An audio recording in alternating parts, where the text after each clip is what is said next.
Bonjour, chers élèves. J'espère que tout le monde est là. Donc, je vois que il y a pour le moment Ramatoulaye Diallo là, et Adja Oumid Touré. Donc, ils sont connectés. Bon, certainement, les autres vont nous rejoindre en cours de route. Bon, aujourd'hui, on va parler un peu des phénomènes électriques qui sont liés à l'influx nerveux. Mais également, on va aborder la notion de synapse également. Donc, l'exercice que je vous propose aujourd'hui va faire en fait une petite jonction entre ces deux leçons. Bon, maintenant, pour rappel, par rapport à ce qu'il faut connaître donc, concernant, on va dire, les phénomènes électriques donc, qui sont liés à l'influx nerveux dans cette action. Donc, il est important pour vous dans cette leçon-là de pouvoir expliquer le principe de fonctionnement de l'osio. Donc, ça, c'est un élément important. Donc, je vais le mettre. Donc, pour les rappels, donc, on va dire expliquer le principe de fonctionnement de l'osio. Donc, ça, c'est un élément d'objectif important dans ce cours. Et comme certainement vous l'avez découvert en cours, donc l'osio est un appareil qui nous permet en fait de visualiser donc les phénomènes électriques. Bon, maintenant, il a une façon de fonctionner avec des séries de plaques, donc des plaques horizontales et des plaques verticales, mais également avec un écran qui permet de recevoir un peu le spot. Donc ce spot provient en fait euh, d'une cathode qu'on chauffe, qui émet donc un faisceau d'électrons.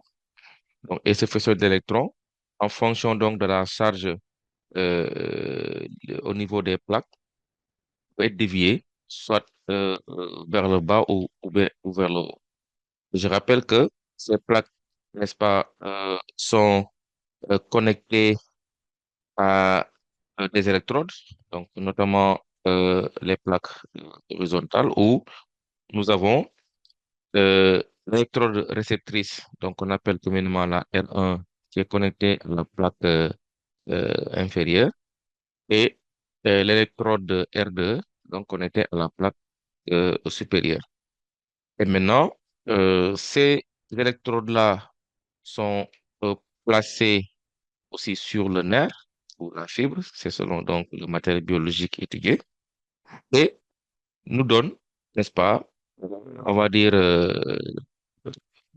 la conduction électrique de la fibre ou de ce nerf-là, et on peut le visualiser au niveau de l'osio. Maintenant, avec une extraction, on va dire, efficace du nerf ou de la fibre, donc, on va avoir des modifications électriques qu'on notera au niveau de ce nerf-là ou de cette fibre, ce qui va pouvoir être visualisé au niveau de l'osio par le comportement que le spot aura sur l'écran. Donc, voilà, donc, c'est en résumé, donc, le principe de fonctionnement de l'osio. Donc, retenez que la plaque inférieure est généralement connectée à l'électrode R1 et la plaque supérieure, elle, est connectée à l'électrode, n'est-ce pas, R2. Maintenant, deuxième élément d'objectif important dans ce cours, c'est en fait de mettre en évidence le potentiel de repos. Donc, on va dire deuxièmement, mettre en évidence le potentiel de repos, donc le PR. Maintenant, ce PR-là, comme vous le savez certainement, donne en fait la situation électrique de la fibre ou du nerf au repos. Donc, c'est-à-dire sans qu'une excitation de la fibre ou du nerf, on peut enregistrer une différence de potentiel, donc une DDP, qui existe entre la surface de la fibre ou du nerf et l'intérieur. Donc, ce qui fait que ici, il faut jamais l'oublier, avec le potentiel de repos, on n'excite pas la fibre, on n'excite pas le nerf. Donc, c'est juste qu'on pose des électrodes en surface et à l'intérieur de la fibre ou du nerf pour noter tout simplement la différence de potentiel existant donc entre les deux niveaux. Donc, c'est ça que le potentiel de repos donc va nous donner. Et dépendant de la fibre ou du type de nerf que vous aurez, ces valeurs-là vont varier. Et généralement, ce sont des valeurs négatives que nous avons. Maintenant, il est important également pour vous, dans cette leçon, de pouvoir expliquer euh, l'origine de ce potentiel de repos ainsi que son maintien. Donc, ça nous donne le troisième objectif par rapport à ce cours, on va dire, objectif 3. Donc, expliquer l'origine et le maintien du PR. Bon, maintenant, pour voir un peu si vous n'avez pas oublié, je vais demander à quelqu'un de m'expliquer brièvement l'origine du potentiel de repos. Est-ce que quelqu'un rapidement peut nous expliquer cette origine du potentiel de repos? Ça, pour nous dire rapidement comment le potentiel de repos prend naissance. Ok. Bon, je vois pas de main se lever, donc on va y aller ensemble. Donc, pour le potentiel de repos, en fait, ce qu'il faut comprendre, c'est une différence de répartition ionique de part et d'autre de la membrane plasmique. Bon, et généralement, pour la détermination de ce potentiel, c'est deux ions qui sont mis en évidence, à savoir donc les ions Na+ et les ions K+. Maintenant, dans la dissymétrie de répartition, on va constater que les ions Na+ seront majoritaires à l'extérieur et minoritaires à l'intérieur de la fibre ou du nœud. Tandis que c'est l'inverse pour les ions K+, qui seront majoritaires à l'intérieur et minoritaires à l'extérieur. Donc, on a ainsi une dissymétrie. Mais cette dissymétrie, en fait, va faire que ces ions auront tendance à en mouvement. En mouvement dans le sens où, suivant leur gradient de concentration, donc ces ions auront tendance à se déplacer de façon passive. Donc, pour les ions Na+, le déplacement se fait passif, donc se fait de l'extérieur vers l'intérieur pour les ions Na+, tandis que pour les ions K+, le déplacement va se faire de l'intérieur vers l'extérieur. Donc, toujours suivant le gradient de concentration. Et donc, les ions Na+, qui sont majoritaires à l'extérieur auront tendance à rentrer, hein, toujours selon les lois de la diffusion, dans le sens de chercher un équilibre ionique de part et d'autre de la membrane. De la même manière également, les ions K+ auront tendance à sortir de la cellule, n'est-ce pas, pour toujours tendre vers cet équilibre-là. Maintenant, euh, la sortie des ions K+ se fait beaucoup plus rapidement que l'entrée des ions Na+. Donc, autrement dit, les ions, ou bien la membrane plasmique va être beaucoup plus perméable, hein, aux ions K+, qu'elle ne l'est par rapport aux ions Na+. Et je rappelle que ces ions vont traverser la membrane donc à partir des protéines bien spécifiques. Donc, les protéines qui laissent rentrer les ions Na+, sont, on va dire, moins perméables que les protéines qui laissent sortir donc les ions K+. Et donc, on va constater que cette sortie beaucoup plus rapide des ions K+ va faire que l'intérieur de la cellule va se présenter dans une situation déficitaire. Et donc, cette situation déficitaire, contrairement à ce qui se passe à l'extérieur, va faire que donc, la membrane, ou en tout cas la cellule, va être polarisée. Cette polarisation se fait avec, n'est-ce pas, une charge négative qu'on notera à l'intérieur et une charge positive qu'on va noter à l'extérieur. Donc, du fait d'un certain excédent ionique qu'on notera à l'extérieur, à l'intérieur. Donc, on dit que la membrane plasmique donc, se polarise. Donc, c'est cette polarisation, n'est-ce pas, résultant de la différence de perméabilité entre, n'est-ce pas, les protéines qui laissent sortir les ions K+, ou celles, par rapport à celles qui laissent entrer les ions Na+. Donc, qui fait que on va noter une différence de potentiel entre l'intérieur et l'extérieur, donc qui correspond en réalité au potentiel de repos. Maintenant, comme on l'a dit, ces ions sont mobiles et vont chercher à tendre vers une situation d'équilibre, donc vers une égalité de part et d'autre. Or, cette égalité, une fois euh, qu'elle est atteinte, va annuler en réalité le potentiel de repos. Parce que ce potentiel, comme on a dit au début, c'est en fait une différence de potentiel résultant d'une répartition inégale des ions entre l'intérieur et l'extérieur. Donc, du coup, si on arrive à une situation d'égalité, ça engendre comme conséquence une disparition de ce potentiel de repos. Donc, ce qui ne peut pas être, surtout si la cellule est vivante. Et justement, cette vitalité de la cellule va entrer en jeu, comment? À travers, n'est-ce pas, une protéine donc qu'on appelle la pompe à sodium-potassium, qui va utiliser donc de l'énergie, donc ATP notamment, n'est-ce pas, pour pouvoir hydrolyser, n'est-ce pas, cette molécule.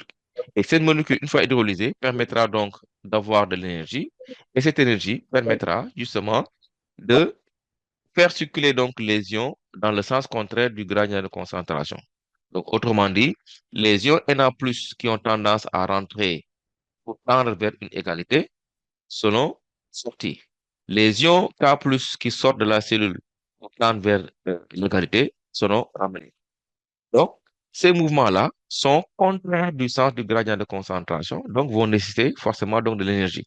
Et grâce à cette énergie fournie par l'hydrolyse de l'ATP, donc le potentiel de repos est maintenu.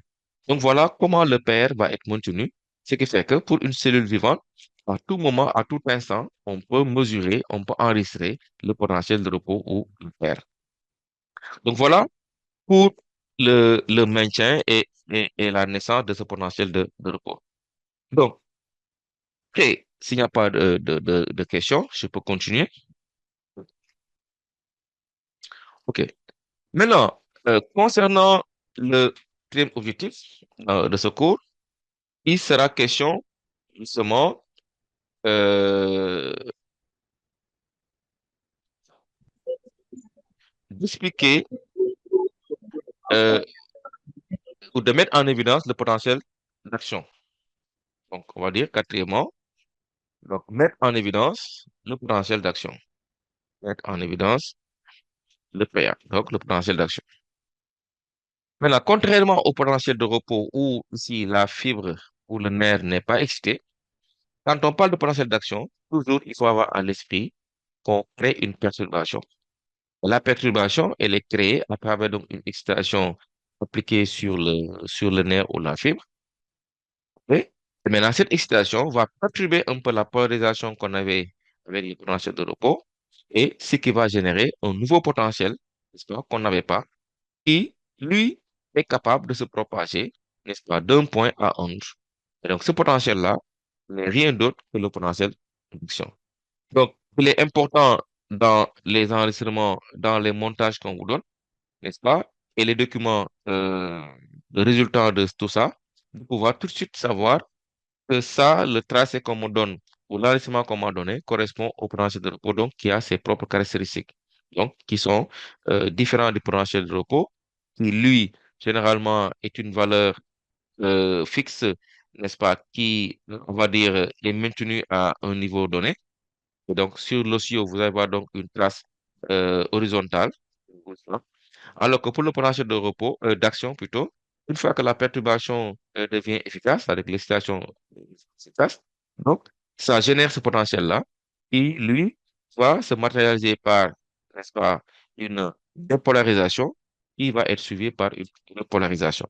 Donc ici, le potentiel va être un peu perturbé, donc du fait de l'excitation que vous avez créée au niveau donc de la fibre ou du nerf. Donc voilà pour le potentiel d'action. Maintenant, cinquième objectif, ce cours, comment on peut expliquer le potentiel d'action? Donc, ça nous ramène au 5, objectif 5.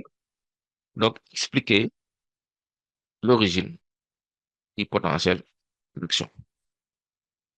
Alors, comment le potentiel d'action prend naissance à la suite d'une excitation efficace? Donc, ici, toujours quand vous êtes confronté à cette situation-là, il faut toujours chercher l'explication à travers donc l'interprétation ionique.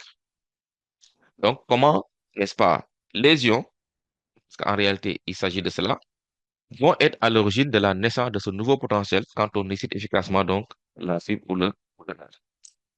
Donc, au niveau de la membrane, nous avons plusieurs types de protéines membranaires. Parce que n'oubliez pas que la membrane plasmique a une organisation suivant le modèle de Singer et Nicholson. C'est-à-dire quoi?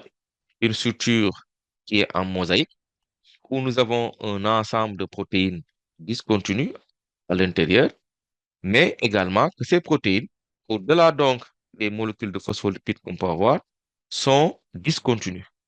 Discontinues, mais également capables de faire donc du mouvement, donc capables, n'est-ce pas, de bouger. Donc voilà un peu le modèle de Singer et Nicholson. Donc ça veut dire quoi? Que dans la membrane plasmique, nous avons plusieurs types de protéines qui ont des fonctions plus ou moins, donc, on va dire, différentes. Maintenant, parmi ces protéines qui sont logées au sein de la membrane plasmique, nous avons un type de protéine, n'est-ce pas, qu'on appelle des protéines voltage dépendant ou CVD, qui existent également au sein de la membrane, au même titre que les protéines chimio, ils laissent passer les ions qui peuvent circuler selon le sens de leur gradient de concentration. Donc ici, on va voir que dans la membrane, au-delà de ces protéines chimio, on peut avoir des CVD, donc on appelle les canaux voltage dépendants, qui sont des protéines membranaires, qui, elles, ces protéines, en temps normal, sont fermées. Ce qui n'est pas le cas pour les protéines chimio qui sont tout le temps ouvertes, hein, qui laissent passer donc un flux ionique régulier. Mais pour les CVD, ce sont des protéines qui sont en temps normal fermées. Donc, leur ouverture va dépendre de l'intensité que vous appliquez au niveau de la fibre ou du nerf. Et cette intensité, donc, pour pouvoir les ouvrir, doit être nécessairement efficace. Donc, ça veut dire quoi? Donc, la notion d'efficacité ici, bon, ça aussi, il ne faut pas l'oublier, c'est par rapport au seuil, n'est-ce pas, d'excitabilité, donc, de la fibre ou du nerf. Donc, si ce seuil-là est atteint ou dépassé, donc, autrement dit, si l'aréobase, donc, parler de cette notion de réobase, donc, si l'aréobase de la fibre est atteint ou dépassé, donc les CVD peuvent s'ouvrir. Donc, leur ouverture également, avec les canaux chimiaux, va déterminer un flux ionique, mais cette fois-ci, le flux va être un flux brutal avec une entrée et une sortie massive d'ions Na+, et K+, qui reviennent encore une fois. Donc, ça veut dire qu'en excitant efficacement donc la fibre, on va voir que les CVD vont s'ouvrir quand le seuil, n'est-ce pas, a été atteint ou dépassé, ce qui permet ainsi, dans un premier temps, l'ouverture des CVD, n'est-ce pas, à Na+, qui vont ainsi laisser s'engouffrer massivement les ions Na+, à l'intérieur de la fibre. Donc, ce qui va changer la polarisation, puisque tout à l'heure, quand on a parlé du plancher de repos, on avait dit que donc, on avait un excédent ionique à l'extérieur et un déficit ionique à l'intérieur. Donc, le déficit ionique se matérialise par une électronégativité qu'on va noter à l'intérieur et l'excédent qu'on va enregistrer va matérialiser ce qu'on appelle donc l'électropositivité à l'extérieur. Ce qui fait que donc, la membrane se trouve dans une situation de polarisation. Donc, d'où la charge négative à l'intérieur et positive à l'extérieur. Mais quand vous faites une excitation efficace, ça perturbe cette polarisation. Pourquoi? Parce que vous mettez à contribution d'autres types de protéines qui vont intervenir, qui, elles, vont pouvoir s'ouvrir quand le seuil a été atteint ou dépassé à la suite de l'excitation. Ainsi, on verra que donc, les ions Na+, qui étaient à l'extérieur majoritaire, font entrer massivement à l'intérieur de la fibre, ce qui déplace ainsi donc l'équilibre ionique. Il fait que donc l'intérieur va devenir maintenant électropositif, tandis que l'extérieur, qui a perdu massivement en un seul coup beaucoup d'ions, va se retrouver chargé négativement. Donc là, on fait ce qu'on appelle une inversion de la polarisation. Donc la polarisation va être inversée. Et maintenant, si on devait visualiser le phénomène au niveau de l'osseo, ça se traduirait par ce qu'on appelle le phénomène de la dépolarisation. Donc, d'où une branche, n'est-ce pas, qui monte au niveau donc, de l'osseo.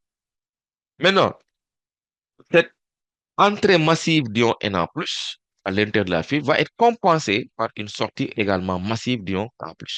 Donc, n'oublions pas que les ions K+, sont censés être majoritaires à l'intérieur. Donc, cette masse d'ion K+ à l'intérieur va également sortir totalement, toujours à travers donc les CVD, compenser un peu donc hein, l'entrée de ces ions K+. Donc, ainsi, on va voir que la dépolarisation qu'on a notée avec l'entrée brutale de ces ions Na+, va revenir à sa situation de polarisation de départ. C'est-à-dire que l'intérieur va se retrouver chargé négativement, alors que l'extérieur va se trouver chargé positivement. Donc ici, on a rétabli la dépolarisation, ou en tout cas l'inversion de polarisation qu'on avait notée à la suite de l'entrée des ions Na+. Et donc, sur l'OCIO, ça se traduit par ce qu'on appelle le phénomène de la repolarisation. Donc, voilà pour le potentiel donc d'action. Donc, pour résumer, ce potentiel d'action résulte en réalité, n'est-ce pas, d'une entrée massive d'ions euh, Na+ d'un côté et d'une sortie d'ions K+ de l'autre, suite à une excitation efficace que vous avez effectuée, qui a perturbé un peu, n'est-ce pas, la polarisation de la fibre, en faisant quoi? En ouvrant d'autres types de protéines qui sont présentes au niveau de la membrane, qu'on appelle les canaux voltage dépendants. Donc voilà pour le potentiel donc d'action, son origine. Donc, un objectif important pour ce cours, donc ce qui nous amène au point 6, c'est en fait de pouvoir distinguer les lois qui régissent, n'est-ce pas, le nerf et la fibre. Donc, on va dire distinguer les lois régissant le nerf et la fibre. Bon, ceci m'amène, n'est-ce pas, à revenir un peu en arrière concernant justement la structure, n'est-ce pas, du nerf et de la fibre.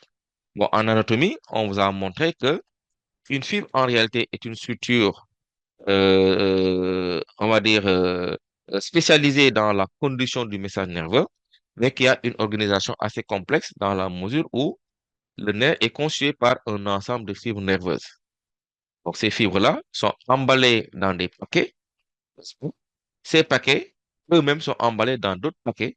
Donc, et l'ensemble est noyé dans ce qu'on appelle donc un tissu conjonctif, et entre lesquels, voilà, entre lesquels nous retrouvons dans ce qu'on appelle donc des vaisseaux sanguins. Donc, voilà comment le nerf est organisé.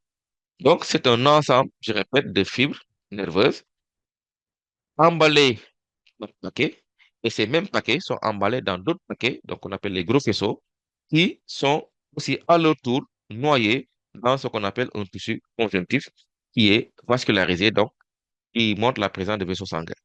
Donc voilà pour le nerf. Maintenant, si on prend la fibre qui est l'élément unité du nerf, cette fibre-là aussi a une certaine organisation. Donc l'organisation, c'est quoi? Nous avons un élément central qu'on appelle donc l'axone, n'est-ce pas? Autour de cet axone-là, nous avons, n'est-ce pas, des gaines qui l'entourent, notamment avec la gaine de Schwann, mais également la gaine de Méline, n'est-ce pas, par endroit. Donc voilà comment, n'est-ce pas, le nerf et la fibre sont organisés.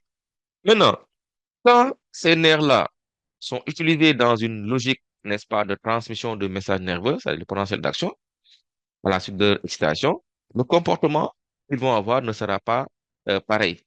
Et ce comportement, en fait, est dicté par leur organisation même.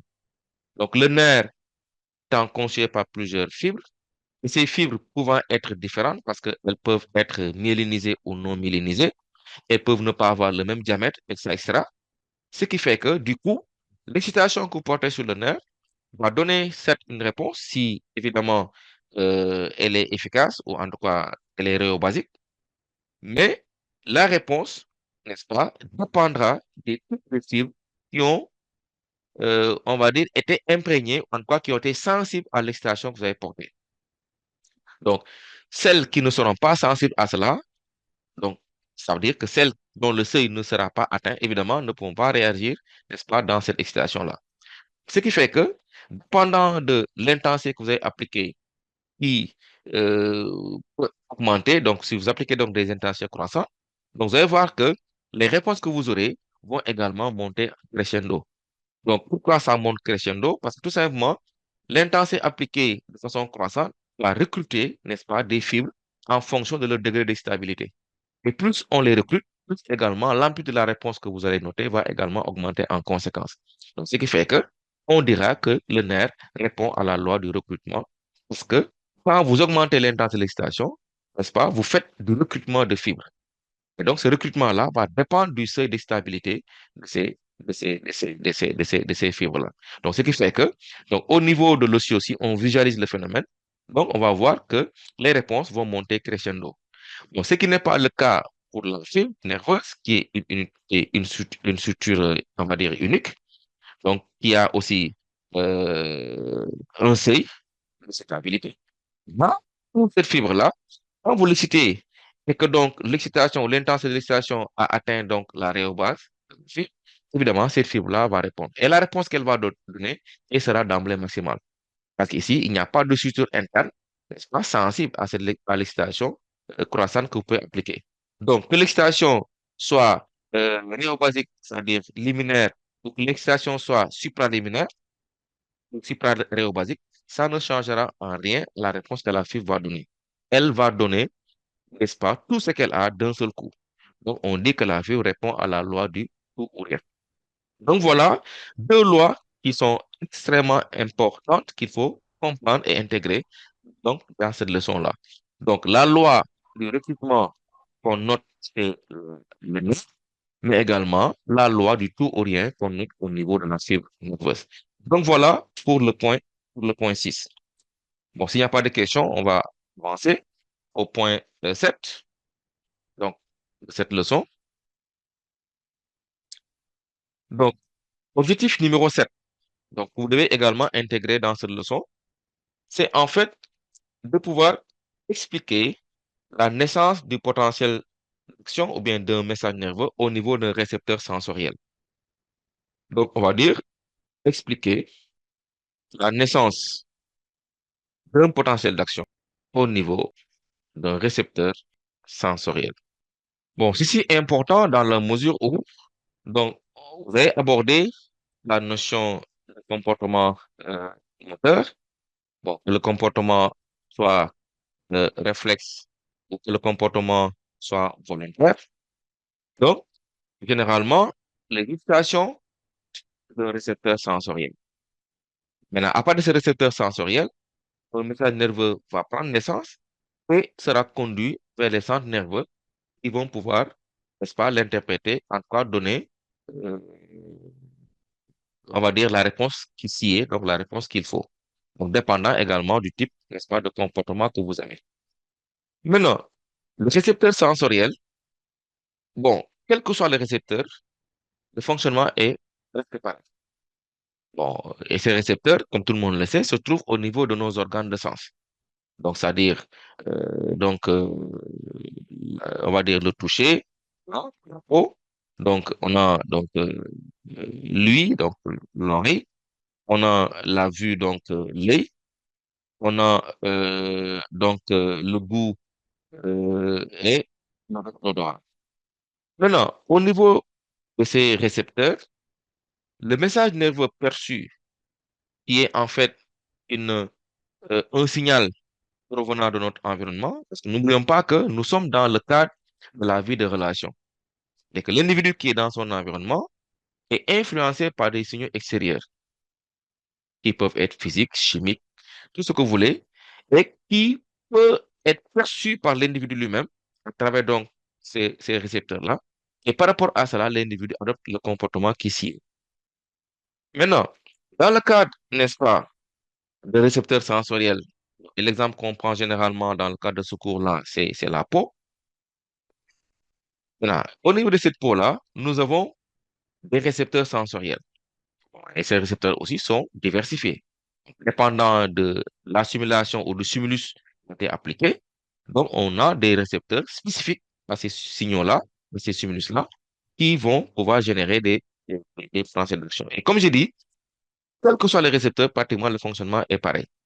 Maintenant, comment au niveau des récepteurs sensoriels, un signal appliqué ou un stimulus appliqué sur le récepteur va pouvoir être à l'origine ou bien va pouvoir générer un message nerveux ou un potentiel d'action. Ça, maintenant, la question. Voilà, le récepteur a une certaine organisation qui fait que, quel que soit le signal que vous lui appliquez, il est capable de le traduire en un langage que le nerf ou que la fibre connaissent. Ce langage que le nerf ou la fibre connaissent, c'est quoi? C'est l'influx nerveux, c'est le potentiel d'action. Comment on peut passer d'un stimulus qui parfois peut être mécanique à un signal électrique? Comment on va passer d'un stimulus qui peut être parfois chimique à un phénomène électrique? Comment est-ce qu'on peut passer d'un stimulus qui peut être thermique à un signal électrique? Donc, c'est là, en fait, la grande question. Là, comme j'ai dit tantôt, le récepteur a une certaine organisation. L'organisation, c'est quoi?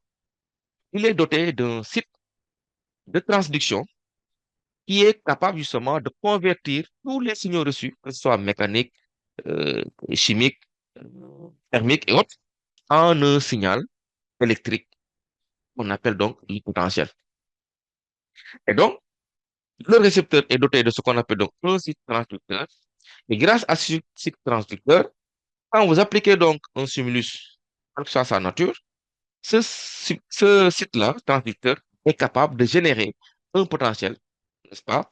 Conversion, transformation de stimulus que vous avez appliqué sur le récepteur. Donc, on dit qu'on a une transduction. Et maintenant, cette transduction donne naissance, n'est-ce pas, à des potentiels qu'on appelle donc des potentiels de récepteurs.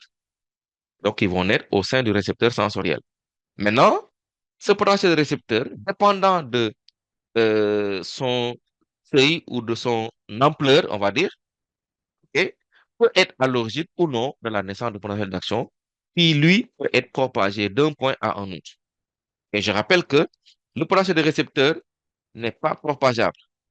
Donc, c'est un potentiel qui est décrémentiel, qui naît au niveau d'un point précis, n'est-ce pas, du récepteur, mais à force de s'éloigner de ce point-là, il tend à diminuer d'ampleur, il tend à, n'est-ce pas, à disparaître. Donc, il est décrémentiel. Mais quand il touche, n'est-ce pas, un autre point du récepteur qu'on appelle donc le site générateur, ce site-là va à son tour maintenant pouvoir générer un potentiel d'action dans la mesure où l'amplitude, n'est-ce pas, du potentiel de récepteur est tellement suffisant qu'il a su ouvrir les canaux voltage et ces canaux voltage ont pu, comme on l'a dit tout à l'heure, n'est-ce pas, avec l'engouffrement massif, n'est-ce pas, des ions Na+, la sortie également massive des ions K+, pourra être à l'origine de la naissance d'un PA qui, lui, pourra se propager d'un point à un autre. Donc, on dit que le PA est propageable. Donc, voilà, chers élèves, ce qu'il faut comprendre par rapport donc à la naissance du potentiel de diction au niveau d'un récepteur sensoriel. Et comme j'ai dit tout à l'heure, que le récepteur soit un récepteur de la peau, que le récepteur soit un récepteur, n'est-ce pas, de l'œil, etc. Donc, généralement, le fonctionnement est plus ou moins donc identique. Donc, voilà ce qu'il faut comprendre par rapport à, n'est-ce pas, la naissance de ce potentiel au niveau d'un récepteur sensoriel. Maintenant, autre chose aussi importante qu'il faut comprendre toujours dans cette leçon, point 8, c'est le codage. Le codage de l'influx nerveux. Donc, comment l'influx nerveux est codé. Maintenant, par rapport à ce codage, on voit qu'en réalité, si on prend le cas de la fibre, tout à l'heure, on a dit que la fibre répondait à la loi du tout ou rien. Donc, vous l'excitez, si l'intensité de stimulation est efficace, la fibre répond de façon maximale. Si ce n'est pas suffisant, la fibre ne répond pas. Donc, la fibre répond à la loi du tout ou rien. Mais la réponse maximale que la fibre donne d'emblée, est-ce qu'elle sera pareille si on augmentait l'intensité de stimulation réobasique? Autrement dit, si le seuil a été dépassé ou largement dépassé, est-ce que la fibre va se comporter de la même façon que si l'intensité de l'excitation venait à peine de dépasser donc le seuil? Non. Donc, on n'aura pas, n'est-ce pas, le même sens, donc la fibre ne donne pas le même sens, n'est-ce pas, à ces types d'excitation. Donc, excité de façon liminaire ou excité de façon supraliminaire, c'est pas le même, euh, c'est pas la même perception que la fibre aura. Et donc, comment la fibre donc va faire pour dissocier ou différencier donc ces types, on va dire, d'intensité d'excitation? Justement, ceci va se faire à travers un codage. Donc, il va coder, hein, les stimulus. Par rapport à cela, il va se comporter en conséquence. Et donc, comment il va faire le codage? Donc, il va jouer sur la fréquence des potentiels d'action générés. Donc, quand je fais une excitation, on va dire liminaire, supposons, donc la fibre génère, par exemple, un potentiel d'action qui correspond justement à cette intensité liminaire. Mais en augmentant l'intensité de l'excitation, cette même fibre, nous ne pouvons pas faire, ou bien nous pouvons pas dépasser l'amplitude de réponse qu'elle est capable de donner. Donc, la différenciation entre cette intensité qui n'a pu générer qu'un PA, n'est-ce pas, avec celle qui est beaucoup plus élevée, beaucoup plus forte, va se faire à travers donc une fréquence. Donc, la fréquence qu'on aura avec une intensité beaucoup plus élevée ne sera pas pareille. Donc, on dit que la fibre a fait un codage en modulation de fréquence. Donc, dépendant de l'intensité que vous avez appliquée, le comportement ne sera pas pareil. Donc, si c'est juste liminaire, ok, la fibre va répondre en général un potentiel maximal, par exemple. Mais si vous augmentez l'intensité de l'excitation, pour faire le distinguo entre l'intensité liminaire et l'intensité supraliminaire, ça va se traduire en termes de fréquence du potentiel d'action qui va augmenter. Donc, on va dire qu'on a une modulation de fréquence. Donc voilà, chers élèves, donc ce que je voulais vous dire donc, à propos, n'est-ce pas, des phénomènes qui sont liés, n'est-ce pas, au potentiel, surtout par rapport à l'influx nerveux. Oui, il y a Dundiaï qui a levé la main. Oui, Monsieur, je voulais savoir, c'est quoi la période réfractaire de la fibre? ok. Donc, merci. Donc, quand on parle de période réfractaire, bon, je vais revenir un peu en arrière. Euh, euh, quand j'ai évoqué donc la question de l'organisation ionique de part et d'autre de la membrane plasmique. Maintenant, quand on parle de période réfractaire, c'est une période où la fibre est dans une situation d'inexcitabilité. Inexcitabilité. Donc, ça veut dire quoi? La fibre ne peut pas ou ne peut plus répondre à une excitation que vous lui portez. Maintenant, qu'est-ce qui s'est passé qu'on soit à ce niveau-là ou bien à cette situation-là? Donc, tout à l'heure, j'ai dit, avec le potentiel d'action, quand vous l'excitez, donc vous excitez donc la fibre vous répond de façon maximale. Comment la réponse a été obtenue? Par, comme j'ai dit, un engouffrement d'ion Na+ à l'intérieur, suivi par une sortie d'ion K+ à l'extérieur. Maintenant, à ce moment précis où les ions Na+ sont majoritaires, qui étaient majoritaires à l'extérieur, sont rentrés brutalement de façon massive à l'intérieur, les ions K+, qui étaient majoritaires à l'intérieur, sont sortis brutalement à l'extérieur. Ça crée, certes, on a une repolarisation de la membrane, mais on a un déséquilibre ionique parce que les ions Na+ sont censés être majoritaires à l'extérieur. Les ions K+ sont censés être majoritaires à l'intérieur. Maintenant, cette période où on va noter les ions Na+, qui sont majoritaires à l'intérieur du fait de l'excitation avec l'entrée de ces ions à l'intérieur, que les ions K+ se trouvent majoritaires à l'extérieur du fait de la sortie pour compenser donc l'entrée des ions Na+. Certes, vous réglez la question de la polarisation, mais vous ne réglez pas la question de la dissymétrie ionique. Et donc, cette situation-là fait que la fibre va être dans une période réfractaire. Donc, ne va pas pouvoir répondre à une nouvelle excitation. Donc, il faut attendre que le déséquilibre ionique qui était propice ou bien qui était euh, là pour donner naissance au potentiel de repos, sur la base, n'est-ce pas, duquel on peut exciter pour avoir un potentiel d'action, il faudrait qu'on retrouve cette polarisation. Et cette polarisation ne sera retrouvée que si les ions Na+ qui étaient entrés sont ressortis, que si les ions K+ qui étaient sortis sont ramenés. Et ça, c'est le travail que la pompe à sodium-potassium va faire. Donc, va ramener les ions K+ qui étaient sortis massivement et faire ressortir les ions Na+ qui étaient rentrés massivement. Donc, dans le but de rétablir, n'est-ce pas, l'équilibre de départ ou le déséquilibre de départ qui correspondait au potentiel de repos pour que la fibre soit à nouveau excitable. Autrement, la fibre sera dans une situation réfractaire. Je ne sais pas si j'ai répondu à... Oui, oui, j'ai compris. C'est bien. OK. Donc, s'il n'y a pas une autre question, on va pouvoir progresser. C'est bon? OK. Maintenant, autre chose qu'il faut comprendre dans l'exercice que je vous propose, c'est euh, les synapses. Donc, la transmission du message, hein, nerveux d'un point à un autre, surtout si ces points-là ne sont en discontinuité. Donc, comme vous l'avez appris, les synapses sont des jonctions, n'est-ce pas, neuroniques, qui s'établissent entre les structures nerveuses. Donc, ce sont des zones de discontinuité.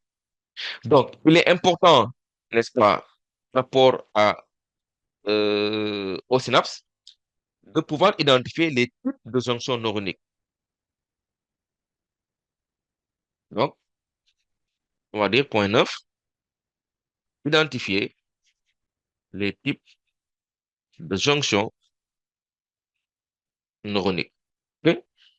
Et donc, pour les jonctions neuroniques, vous savez certainement, chers élèves, que nous avons plusieurs types de jonctions. Mais ces jonctions peuvent être regroupées en deux essentiellement. Donc, et quand on parle de jonctions, c'est en fait, n'est-ce pas, les synapses. Donc, on va dire que pour ces synapses-là, nous en avons deux types essentiellement. Donc, ce qu'on appelle les synapses chimiques et les synapses électriques. Bon, les synapses chimiques, pourquoi? Tout simplement, ce sont des synapses qui vont faire appel à des molécules chimiques, qu'on appelle communément donc les neurotransmetteurs. Donc, et les autres types de synapses ne font pas appel à ces neurotransmetteurs, donc sont appelés donc synapses électriques. Et pour les synapses chimiques, il faut comprendre leur mécanisme de fonctionnement. Comment fonctionnent les synapses chimiques? Donc, ça nous ramène au point 10, dire expliquer le fonctionnement d'une synapse chimique. Maintenant, pour ces synapses chimiques, on peut aussi les catégoriser, hein. Donc, on peut avoir plusieurs types de synapses chimiques. Bon, on peut avoir des synapses, on va dire, exosomatiques, on peut avoir des synapses exodendritiques, ou bien on peut avoir des synapses exoaxoniques. Ça, je pense que je rêve, donc, vous connaissez. Maintenant, que la synapse soit axonique, que la synapse soit axodendritique, que la synapse soit axonique, si la synapse est une synapse chimique, le mode de fonctionnement est pareil. Comment la synapse fonctionne? Nous avons affaire à une, on va dire, discontinuité. Parce que la fibre, n'est-ce pas, n'est pas continue d'un point à un autre, mais au niveau du trajet, nous notons donc une certaine discontinuité. Et cette discontinuité-là, donc, correspond en fait à la zone de synapse. Maintenant, la question c'est, comment est-ce que donc un message nerveux qui circule au niveau d'un neurone ou d'une fibre nerveuse doit pouvoir franchir une discontinuité pour se retrouver de l'autre côté?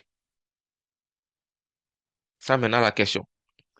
Donc, en réalité, au niveau de la synapse, nous avons une organisation telle que le passage de l'information nerveuse d'un point à un autre, même si ces deux points sont séparés par une zone de discontinuité, ne pose pas de problème.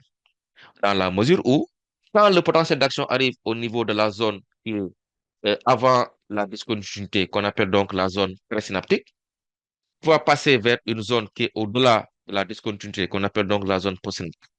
Nous avons une certaine organisation, une certaine structuration qui permet facilement de faire passer l'information de ce point-là, d'un point à un autre. Comment ça fonctionne? L'arrivée du potentiel d'action qui doit être, on va dire, transporté ou transmis ou transféré va faire que, au niveau de l'environnement de la zone de jonction, où nous avons, n'est-ce pas, la présence d'un important réseau de réticulum endoplasmique, où nous avons la présence d'ions Ca2+. Donc, l'arrivée de l'influx nerveux va faire que ces ions Ca2+ vont rentrer dans le bouton synaptique. On rappelle que le bouton synaptique, c'est la zone qui termine un peu donc le on va dire, la fibre nerveuse ou le neurone. Donc, quand l'influx arrive à ce niveau-là, on va voir que les ions CA2+ vont rentrer massivement donc, dans le bouton synaptique. En rentrant dans le bouton synaptique, ça permet en fait, n'est-ce pas, d'activer les vésicules qui étaient à l'intérieur, qui sont à l'intérieur. Donc, ces vésicules-là vont venir s'arrimer au niveau de la membrane présynaptique et par une fusion, par un système de rupture membranaire, on va voir que donc, le contenu va être libéré à l'extérieur. Donc, on dit qu'on a une exocytose. Et maintenant, la molécule chimique ou neurotransmetteur qui a été libérée par exocytose au niveau des vésicules va traverser un espace qu'on appelle donc la fente synaptique et va se fixer sur ce qu'on appelle donc des récepteurs spécifiques. Et donc, une fois fixés, ces récepteurs, ça va rendre la membrane postsynaptique, n'est-ce pas, perméable aux ions, donc notamment soit aux ions Na+, ou bien aux ions, n'est-ce pas, A+, ou même Cl-. Maintenant, s'il s'agit d'ions Na+, on va noter ce qu'on appelle une dépolarisation membranaire. Et là, on dit que l'enregistrement électrique qu'on va noter sera appelé un PPSE. Donc, le PPSE, c'est l'enregistrement électrique, n'est-ce pas, de la dépolarisation membranaire suite généralement à l'entrée d'ions, n'est-ce pas, Na+, donc sodium. Quand, si, n'est-ce pas, l'ouverture des vésicules synaptiques a libéré un neurotransmetteur qui, lui, au lieu de polariser ou dépolariser donc la membrane postsynaptique, va l'hyperpolariser. Comment? Par une entrée d'ion chlore, par exemple. Et donc, quand les ions chlore entrent, la membrane postsynaptique ne sera plus cette fois-ci dépolarisée, mais elle sera hyperpolarisée. Et dans ce cas, l'enregistrement électrique est appelé PPSI. Donc voilà comment se fait donc cette transmission. Maintenant, le neurotransmetteur qui s'est fixé, que ce soit un neurotransmetteur qui a un effet excitateur ou bien un neurotransmetteur qui a un effet inhibiteur, il faudrait pouvoir le récupérer parce que l'action de ce neurotransmetteur n'est pas une action permanente. C'est une action passagère, n'est-ce pas? Qui fait que dès que donc on a, n'est-ce pas, comment on appelle, on a euh, polarisé ou bien on a hyperpolarisé, ces molécules doivent se récupérer et ramener au niveau des vésicules où elles sont censées être ces molécules. Donc là, ça nous ramène à ce qu'on appelle donc le phénomène de la recapture. Donc ces molécules vont être recapturées et donc vont être, n'est-ce pas, remis à leur place, c'est-à-dire au niveau des vésicules synaptiques, pour attendre un nouveau potentiel d'action qui arrive, n'est-ce pas, dans la voie du neurone présynaptique pour pouvoir refaire le même effet, ou bien avoir le même effet. Maintenant, dépendant de est-ce que nous avons affaire à un PPSE ou bien est-ce que nous avons affaire à un PPSI, le message nerveux pourra être transmis ou non. Le message nerveux est transmis dans le cadre des PPSE. Donc, si la membrane présynaptique a été dépolarisée, là également, il faudrait pour que le potentiel d'action puisse passer, on puisse avoir, n'est-ce pas, un seuil de dépolarisation ou bien passer ou atteindre un seuil de dépolarisation qui pourra être à l'origine de la naissance ou de la naissance d'un potentiel d'action postsynaptique. Bon, là, je vois que Khadi a levé la main. Khadi Diagne. Oui, Khadi. Bon, le micro est fermé. Il faut peut-être ouvrir le micro, Khadi, sinon on ne pourra pas vous entendre. C'est bon. Bon, bref, je pense que voilà. Donc, on continue donc.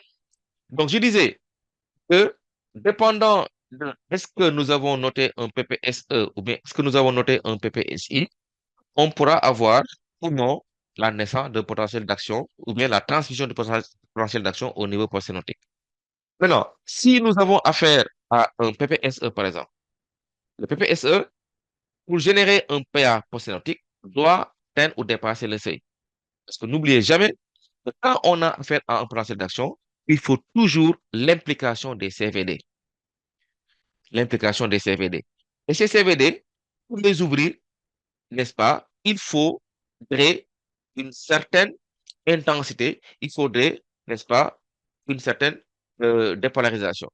Donc, d'ailleurs, on les appelle des panneaux voltage dépendants. Donc, le voltage que vous appliquez est important. Donc, si le voltage n'est pas suffisant, ces canaux ne pourront pas s'ouvrir.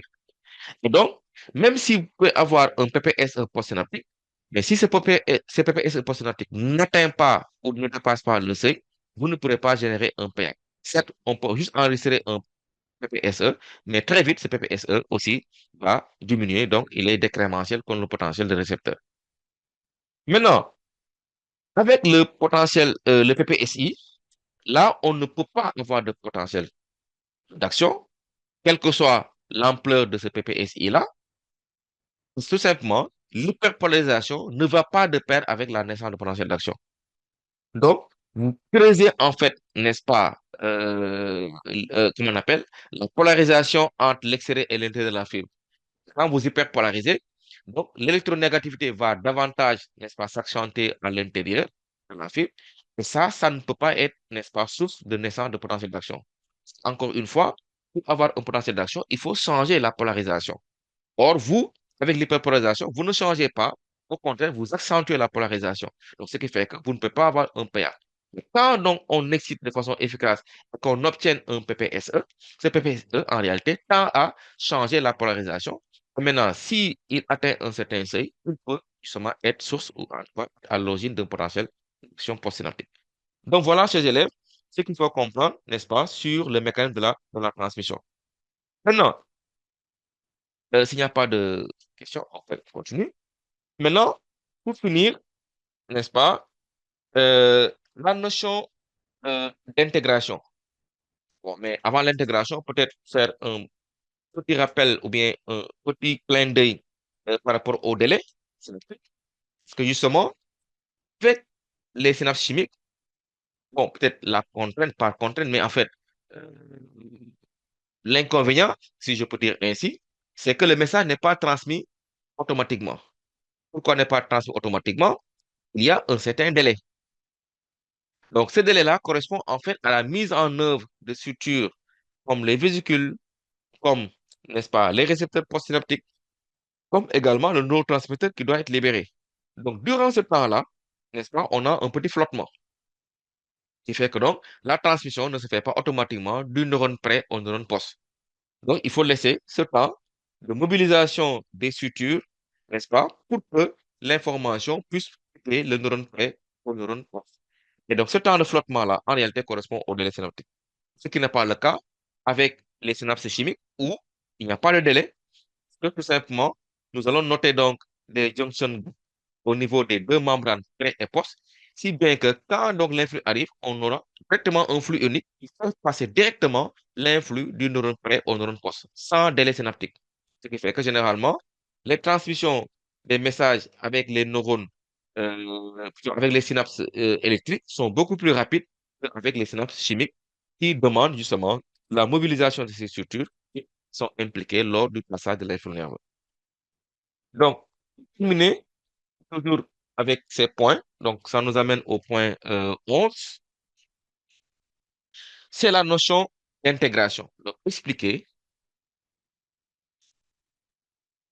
l'intégration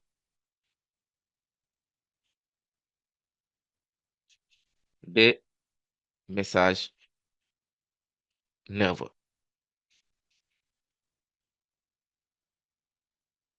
Bon, pourquoi il est important? Parce que tout simplement, comme on a dit tout à l'heure, les neurones ou les fibres nerveuses ne sont pas continues. Mais généralement, on a des discontinuités qui correspondent aux zones de jonction. Maintenant, dans une jonction, on peut avoir plusieurs catégories de fibres, plusieurs types de fibres.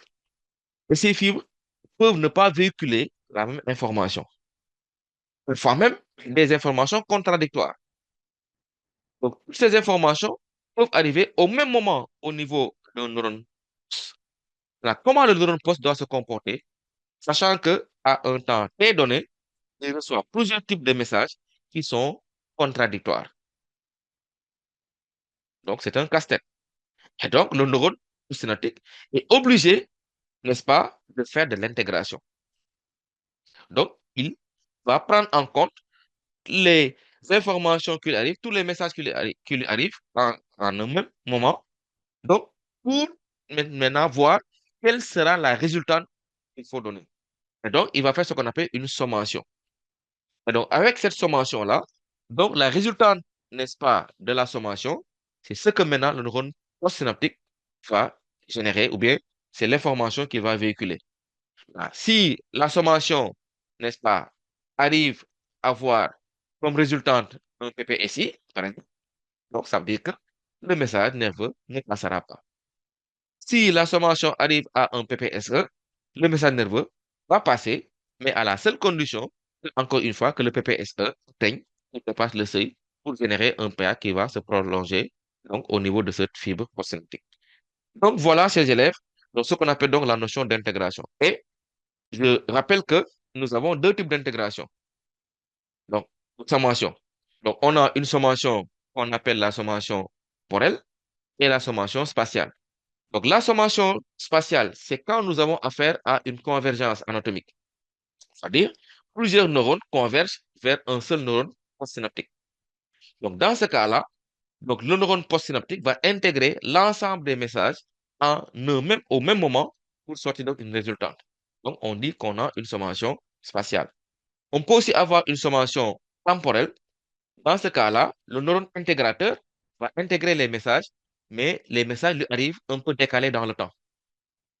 Par exemple, vous faites une excitation unique, OK, efficace, le message est transmis, mais arrivé au niveau de la synapse, le message est infraliminaire, donc ne peut pas être transmis. Vous avez un PPSE qui n'est pas suffisant pour générer un PA postsynaptique. Par contre, vous excitez avec la même intensité, mais de façon répétée. Donc, vous faites une première excitation, quelques temps après, vous faites une deuxième excitation rapprochée, donc décalée un peu dans le temps. Donc, ce qui fait que le neurone post, en recevant donc ces deux excitations décalées légèrement, donc va avoir un effet additif, c'est-à-dire va ajouter l'effet des deux, donc il va combiner les deux, ce qui lui fait que donc le PPSE qu'il va avoir ne sera pas pareil que le PPSE où on avait fait juste une excitation. Donc, en intégrant les deux, ça lui permet donc d'avoir un PPSE qui, lui, atteindra le seuil. Avec ça, il peut générer un potentiel d'action. Donc, on va dire, dans ce cas-là, il a fait une intégration par sommation temporelle. Donc, voilà. Donc, ce que je voulais rappeler, chers élèves. Maintenant, s'il n'y a pas de questions, on va en venir à notre exercice. Donc, tout le monde voit l'exercice? Alors, est-ce que tout le monde voit l'exercice? Oui, oui, oui. OK. Bon, quelqu'un peut-il nous lire? Comme ça, on va lire ensemble l'exercice. Bon, on va voir avec Abou plutôt, qui a réagi. Abou, est-ce que vous pouvez lire l'exercice déjà? Séance 1. Mhm. Soit le dispositif de la figure 1 du document 2. Une électrode R1 reliée à un oscilloscope. Excusez-moi, Abdou. Vous avez sauté un peu le début, hein? Il y a quelque chose avant. Encore. Expérience 1. Non, non, avant l'expérience 1. Donc, un air. Ouais. Un nerf d'un insecte passant par un ganglion G est isolé. On expérimente sur cette nerf à 10 degrés, soit A et B, les deux extrémités du nerf. Document 2. Mhm. Hmm? OK. Voilà. Et là, on donne le document 2. Bon, et comme vous voyez sur le document, donc vous avez Mhm. un air qui a été sectionné. Donc, au niveau donc du ganglion G. Et qu'est-ce qu'on a fait? Donc, la coupure nous donne donc deux bouts, le bout A et le bout B. Et maintenant, qu'est-ce qu'on a fait? Oui, au bout, expérience. Expérience. Mhm. Soit le dispositif de la figure 1 du document Deux. 2. Document 2, OK? Mhm. Une électrode R1 reliée à un oscilloscope est placée sur le nerf près de B. Mhm. Une autre électrode R2 de référence à potentiel invariable est placée près de B également. Mhm. On stimule le nerf près de A et on obtient alors le tracé 1 du document 3. Mhm. Petit 1A, analyser le Mhm. tracé 1. Petit B, formuler ou des hypothèses expliquant ce tracé. OK. Voilà. Donc, voilà donc ce que nous avons. Donc, nous avons, on l'a dit, un dispositif expérimental. Donc, nous avons un nerf, n'est-ce pas, qu'on a coupé, un nerf passant un nerf d'insecte passant par un ganglion. Et qu'est-ce qu'on a fait après? Donc, nous avons coupé et disposé donc de deux bouts, A et B. Maintenant, qu'est-ce qu'on a fait après? Donc, nous avons placé des électrodes. Donc, R1, n'est-ce pas, qui est connecté à un noyau, et R2, c'est une électrode de référence. Donc, c'est-à-dire une électrode qui est fixée, n'est-ce pas, à un potentiel donné. Donc, une électrode à potentiel fixe. Là, qu'est-ce qu'on a fait après? On a simulé le nerf du côté de A. Et après la simulation du côté de A, donc, on a enregistré, n'est-ce pas, au niveau de l'osseo, le tracé, donc le tracé 1. Maintenant, la question qu'on nous pose, c'est d'abord d'analyser ce tracé et enfin de formuler une hypothèse, n'est-ce pas, ou des hypothèses pouvant expliquer pourquoi l'excitation du nerf a donné naissance à deux potentiels d'action. Donc voilà en fait la situation. Maintenant, qui peut analyser rapidement? Je vais essayer donc d'analyser rapidement le tracé 1. Bon, je ne vois pas de main se lever. Amignon Nadia Amitouré, par exemple. Bon, Nogay Ndiaye, oui, Bonsoir. bonsoir. Le document représente trois tracés. Euh, le premier tracé représente Hmm, des potentiels d'action biphasiques. biphasique. Oui. Continuez. Le tracé 2 représente un potentiel d'action. Bon, attention, Nogay. Bon, la question est très claire pourtant, hein. Donc, ce qu'on demande en fait, c'est d'analyser le tracé 1. Donc, D'accord, le tracé 1 est, c'est vrai, dans le document. Mais ce n'est pas tout le document qu'il faut analyser, qu'on a demandé d'analyser. Donc, de façon très précise, ce qu'on demande d'analyser, c'est le tracé 1 tout simplement. d'accord. OK? Oui. Donc, recommencez, s'il vous plaît. Donc, donc le tracé 1 représente un potentiel d'action diphasique. Mhm. OK. Bon, maintenant, est-ce que les autres, vous pensez, voilà, vous êtes d'accord avec ce qu'elle a dit, que le tracé 1 donne en fait un potentiel biphasique. Non, non, non. Je ne suis pas d'accord parce que le tracé 1 représente deux potentiels d'action monophasique. Très bien. Pourquoi ça ne peut pas être un potentiel diphasique? Parce qu'on n'a pas deux pics. On n'a pas deux pics. Et aussi, l'électrode R2 est placé, attends, Mhm. de référence, Ah, est pris comme référence. ah. Donc, faites attention à cela. Parfois, vous avez des problèmes avec les branchements. Donc, quand on vous dit qu'on a utilisé deux électrodes pour espérer avoir une trouble biphasique ou bien un potentiel diphasique, il faut nécessairement que les deux électrodes utilisées enregistrent. Et pour que les deux électrodes enregistrent, il faudrait les poser soit en surface ou à l'intérieur. Mais ici, on a une seule électrode qui est posée en surface, qui est R1. La R2 a été bloquée à une valeur fixe de référence. Donc, du coup, au niveau de R2, on n'aura pas un changement de la polarisation. Donc, le changement de polarisation ne sera noté qu'au niveau de R1. Parce que quand l'onde négative arrive, quand l'infini arrive, on peut espérer avoir un changement de polarisation au niveau de R1. Le R1 va répercuter au niveau des plaques de l'osseo. Mais avec R2, tel ne sera pas le cas. Donc, R2 ne sera pas sensible, n'est-ce pas, au passage de l'infini nerveux. Donc, du coup, c'est uniquement une seule électrode qui va enregistrer, pas les deux. Et quand une électrode seule enregistre, on a affaire à un potentiel monophasique. Donc, attention à ça. Donc ici, nous n'avons pas un potentiel biphasique, on a un potentiel monophasique. Mais on en a deux. en fait. Donc, nous avons ici deux potentiels monophasiques que nous avons enregistrés. Est-ce que c'est clair pour tout le monde? Oui, Ouais. Nogay, c'est bon pour Nogay? Tu comprends Oui, maintenant? oui, je Hmm? comprends mieux. Voilà. Donc, faites attention à ça. Donc, toujours, n'est-ce pas? C'est important de pouvoir comprendre le branchement qu'on a effectué. Il faut toujours essayer de voir quel type de branchement nous avons effectué. Combien d'électrodes enregistrent? Est-ce que c'est une? Est-ce que c'est deux? Donc, c'est extrêmement important. Donc, ne regardez comme ça juste le tracé pour dire non. Il faut toujours, n'est-ce pas, vous référer au branchement qu'on a effectué. C'est extrêmement important. Donc, ici, en termes d'analyse, donc, on va dire, donc, on va, ok. Donc, la première question, donc, petit a, c'était analyse. Donc, ici, on va dire que donc, le tracé 1 montre deux potentiels d'action.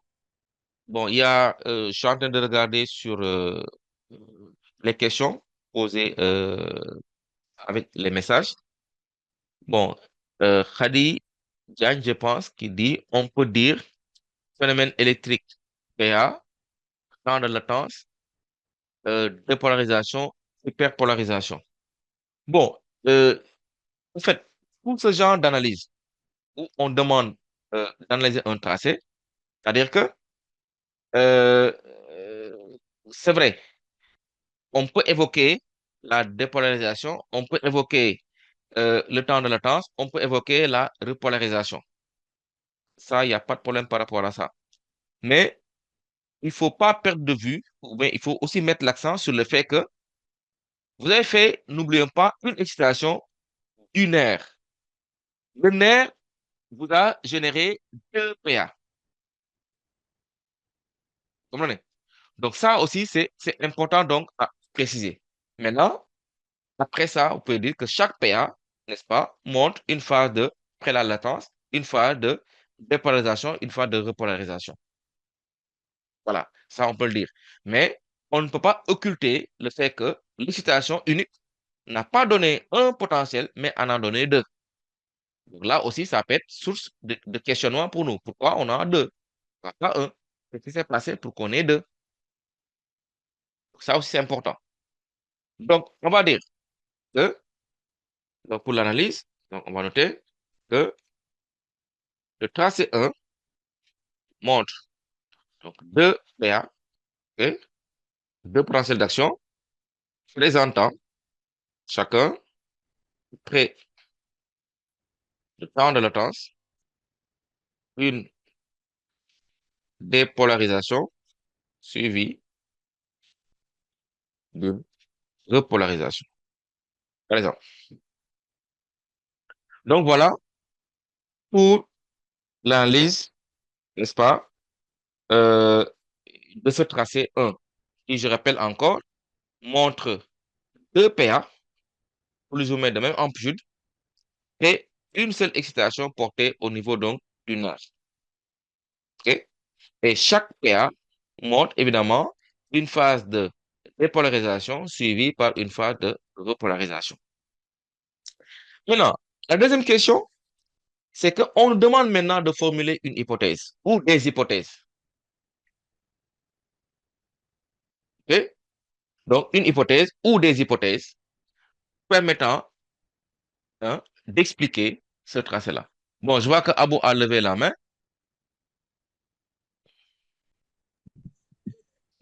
on peut dire que le nerf d'un insecte présente deux fibres nerveuses. Là, c'est pour hypothèse, hein? Pour l'hypothèse. Oui, oui. Voilà. Donc, pour l'hypothèse, bon, là, on est à la question B. Donc, on va dire hypothèse. Donc, première hypothèse, on va dire, oui, Abou, dites quoi? Le nerf d'un insecte présente deux fibres nerveuses. Donc, ce nerf ou bien ce nerf d'insecte présente deux fibres nerveuses. OK? Mais bon, est-ce que, oui, Nogay, On peut dire cela pourrait expliquer par la stimulation efficace portée sur le nerf près de B. non, non, non, non. Non, non. C'est vrai que l'excitation a été efficace. Donc, l'excitation portée a été efficace. Mais n'oublions pas que nous avons un nerf, on a dit dès le départ. Maintenant, quand le nerf a été excité, c'est vrai, nous avons deux PA qu'on a enregistrés. Mais nous, le problème que nous avons fondamentalement, c'est pourquoi ces deux PA? Pourquoi pas un PA? Donc, certainement, il y a quelque chose qui s'est passé.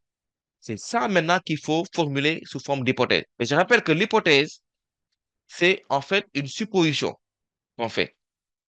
Donc, quand on pose une hypothèse, et d'ailleurs, généralement, même la formule recommandée, c'est de poser les hypothèses sous une forme, n'est-ce pas, sur la forme donc conditionnelle. Sur forme conditionnelle. Bon, Aminia a levé la main.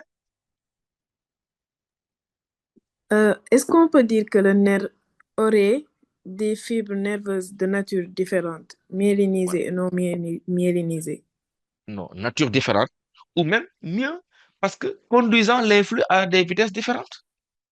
Parce que n'oublions pas que l'influx, quand vous l'exercez au niveau de A, il se propage. Vous comprenez? Il se propage. Et donc, en se propageant, il est enregistré au niveau des électrons. Maintenant, le fait que, et là encore, pire, en fait, on va dire mieux encore, on a une seule électrode. Donc, autrement dit, les deux potentiels enregistrés, c'est une seule électrode qui les a enregistrés. Parce que n'oublions pas qu'on a des potentiels monophasiques. Donc, la R2 n'enregistre pas, la R2 est fixée à un potentiel de référence. Donc, c'est uniquement la R1 qui enregistre. Donc, les deux PA qu'on a notés, c'est la seule R1 qui les a enregistrés. Vous comprenez? Donc, comme hypothèse, on peut donc supposer que pourquoi on a enregistré donc deux potentiels, n'est-ce pas, d'action qui sont différents, c'est parce que certainement, n'est-ce pas, comme hypothèse, en tout cas, dans les possibilités, c'est que donc ce nerf-là comporte, par exemple, deux types de fibres, bien deux catégories de fibres qui ne conduisent pas l'influx avec la même vitesse. Oui, Mme Cheikh, vous posez une question?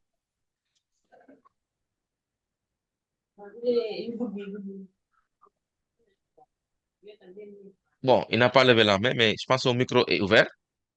Donc, première hypothèse, donc on va dire que ce nerf d'insecte on va noter ça. Le nerf, on va dire, présenterait le nerf de cet insecte présenterait deux catégories de fibres conduisant différemment, on va dire, l'influx nerveux. Donc, voilà notre première hypothèse. Donc, là, on va supposer que le fait donc d'avoir deux influx nerveux notés ou enregistrés par l'électrode, par extraction du nerf, n'est-ce pas, serait dû ou bien pourrait être dû par le fait que ce nerf-là comporte deux types de fibres qui ne conduisent pas l'influx de la même façon. Donc, maintenant, ça permet de prendre en compte ce que Emilia a dit tout à l'heure. Donc, que la fibre peut être myélinisée ou non myélinisée. Sachant que si on a une différence à ce niveau-là, évidemment, le message ne sera pas conduit de la même façon. Oui, Aminia? Je demandais, dans l'analyse, si on dit que ces catégories, c'est myélinisé et non myélinisé, c'est faux. Dans l'analyse du document. Ouais. Non, parce qu'à ce stade-là, on ne peut pas vraiment le dire tout de suite. Ah non, Donc, pas dans l'hypothèse. dans l'hypothèse. Dans l'hypothèse. C'est ça que je dis. Donc, maintenant, le fait de dire que c'est myélinisé ou non myélinisé, oui, ça peut expliquer le fait qu'on ait des différences dans la transmission du message. Mais quelqu'un peut dire, OK, les fibres n'ont pas le même diamètre. Ah, ouais. Parce qu'on sait aussi, si les fibres n'ont pas le même diamètre, la vitesse de conduction ne sera pas pareille. Donc, c'est pour cela que je dis, quand vous dites juste le fait que donc, le message est conduit différemment, ça résume tout. Donc, ça peut prendre en compte ta considération, c'est-à-dire le fait que la fibre puisse être myélinisée, ça peut prendre également la considération d'un nœud qui résonne sous l'angle du diamètre. Mais dans tous les cas, qu'on raisonne par rapport au diamètre ou qu'on raisonne par rapport à la myéline, c'est toujours, n'est-ce pas, l'impact, c'est toujours une différence dans la conduction du message nerveux. Donc, c'est pour cela, le fait de dire conduire différemment, ça peut résumer ou bien prendre en compte tout ça, en fait. D'accord. C'est bon? OK. Oui. Maintenant, là, c'est une première hypothèse. Maintenant, la deuxième hypothèse qu'on peut émettre,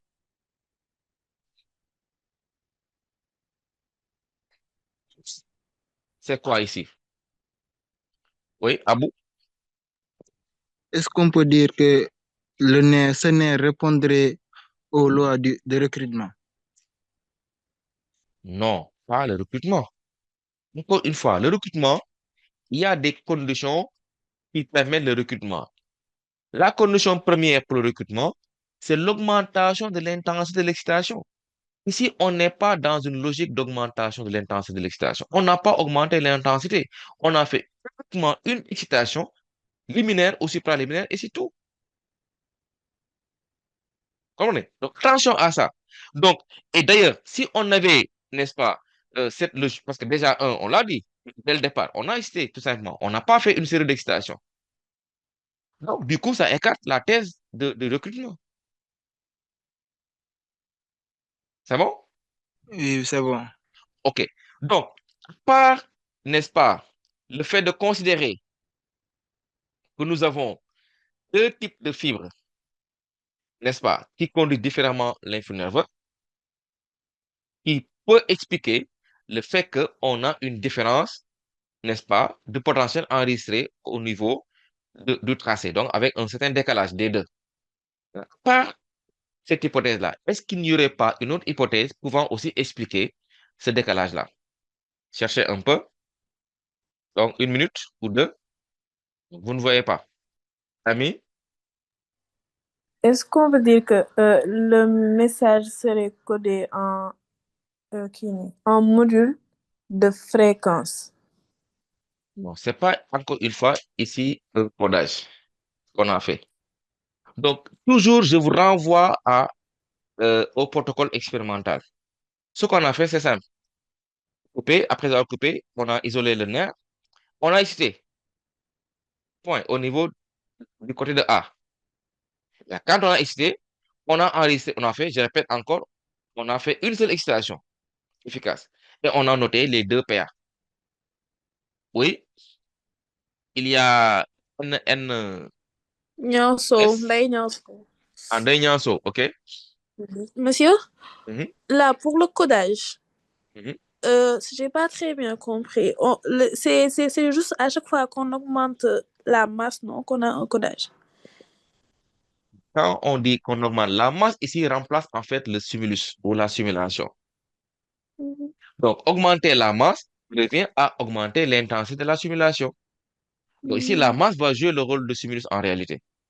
Et Ouais. donc, quand on augmente cette masse-là, on augmente le stimulus, l'intensité du stimulus. Et quand vous augmentez l'intensité du stimulus, c'est là où justement le codage va se faire. Parce que comme j'ai dit, la perception que la fibre aura quand vous faites une excitation donnée, avec une intensité, on va dire, liminaire, ne sera pas la même perception que la fibre aura quand vous augmentez avec l'intensité d'excitation qui passe par exemple au niveau supraliminaire. Donc, pour différencier les deux, excitation infra, excitation supra, ça va se traduire justement en modulation de fréquence. Donc, Ouais. ici, on n'est pas dans cette situation-là. Donc, je répète encore, nous avons un air, on a fait une excitation efficace, on a enregistré 2 PA. C'est ça le problème que nous avons. Maintenant, première hypothèse qui est plausible et qui consiste à dire oui, on a les 2 PA. Pourquoi? Parce que le nerf pourrait avoir deux types de fibres qui n'ont pas la même vitesse de conduction. Ce qui fait qu'on note un décalage dans l'enregistrement au niveau du tracé 1. Ça, c'est une hypothèse plausible qu'on peut accepter. Mais est-ce qu'on ne peut pas avoir une autre hypothèse aussi qui peut expliquer également le tracé? Un. Et pourtant, vous connaissez, peut-être vous n'avez pas cherché à ce niveau-là. Et la réponse est toute proche en réalité. Oui, à vous? On peut dire que la présence du ganglion. Je n'ai pas les mots. Bon, tu es sur la voie, mais l'affaire n'est pas pour autant réglée. C'est juste que s'il n'y a pas de réaction, je vais peut-être donner la réponse pour qu'on puisse avancer un peu avant que le temps ne nous... Voilà, voilà. Donc, en fait, ici, ce qu'il faut comprendre, oui, Amina veut parler, oui. Euh, Ce serait peut-être dû à un délai synaptique au niveau du ganglion. Maintenant, quand on Oui, parle de délai synaptique, ça veut dire quoi? Ça suppose quoi? il y aurait des synapses dans le Il ganglion. y aurait, très bien, il y aurait la présence de synapses dans le ganglion. C'est ça. Donc, ça veut dire quoi? Que, OK, on peut avoir deux catégories de fibres, d'accord. Mais sur une des branches, on peut avoir supposé la présence d'une synapse qui fait que on a un retard dans l'enregistrement d'un des deux potentiels. J'en ai parlé tout à l'heure. Donc, j'ai dit que avec les synapses chimiques, on a un délai synaptique qui fait que donc, on a un certain retard dans la transmission du message. Et justement, on peut supposer ce cas-là ici, d'autant plus qu'on a fait une seule extraction du nerf, mais on n'a pas eu un seul PA, mais on en a eu deux. Donc, le fait d'en avoir deux pourrait être aussi expliqué par le fait qu'on a la présence de synapses. OK. Le mignon pour la... Oui, c'est bon? Oui, c'est bon, c'est bon.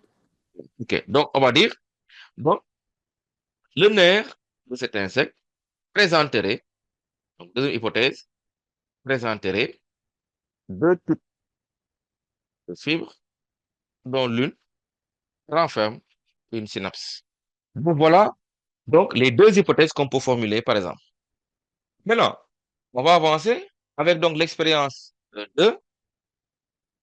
Donc, on nous dit que soit le dispositif, toujours, hein, donc qu'on a au niveau de la figure 2. Donc, du document 2. Donc, vous voyez en bas. Donc, cette fois-ci, qu'est-ce qu'on a fait? On a tourné le nerf. Donc, A qui était devant, X derrière, B qui était derrière, passe devant. Et on pose les électrodes réceptrices, non pas au niveau de B comme tout à l'heure. Les électrodes réceptrices sont posées au niveau de A. On a excité non pas au niveau de A comme tout à l'heure, maintenant on excite au niveau de B. Et quand on le fait, on obtient le tracé 2. Cette fois-ci, l'excitation au niveau de B n'a pas donné 2 PA comme avec l'excitation du côté de A, mais cette fois-ci, on a un seul PA. Et là aussi, on nous demande d'analyser le PA et de dire est-ce que cela confirme le tracé obtenu, confirme l'une des hypothèses qu'on a émises tout à l'heure. Donc, deuxièmement, analyse, analyse. OK. Maintenant, comme tout à l'heure, on a un seul tracé qui montre 3 phases. Une phase de latence, une phase de dépolarisation et une phase de repolarisation. Donc, on va dire, le tracé 2 montre un PA présentant une phase de latence, une phase de dépolarisation et une phase de repolarisation. Par exemple. Donc voilà pour le tracé 2. Maintenant, le B nous demande est-ce que le tracé peut-il confirmer l'une des deux hypothèses émises et de justifier la réponse. Donc, je vous renvoie la balle.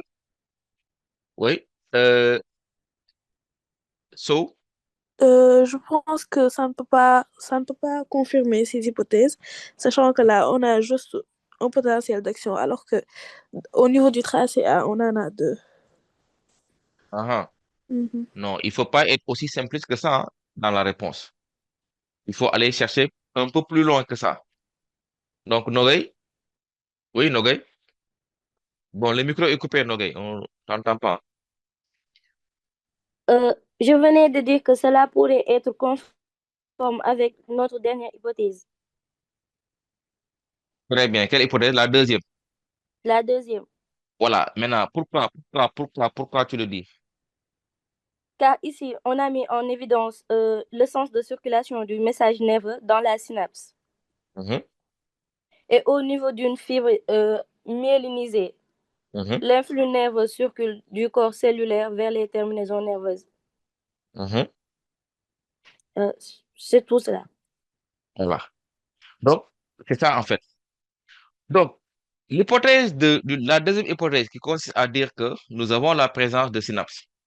Parce que n'oublions pas que on est dans une logique expérimentale. Donc, quand on coupe le nerf, on excite d'un bout ou d'un autre, la conduction doit se faire normalement. Donc, la conduction devrait être bidirectionnelle. Donc, on est ex situ. Donc, quand on est ex situ, c'est-à-dire en dehors de l'organisme, la conduction se fait de façon bidirectionnelle. Donc, ce qui s'est passé pour la fibre où il n'y a pas de synapse, la conduction s'est faite de façon bidirectionnelle. Et d'ailleurs, c'est cette fibre-là qui nous a permis d'enregistrer le tracé 2.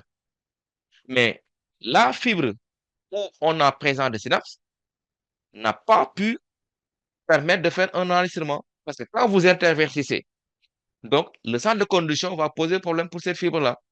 Donc, même si le message peut naître après l'excitation, mais arrivé au niveau de la synapse, la conduction ne se fera pas.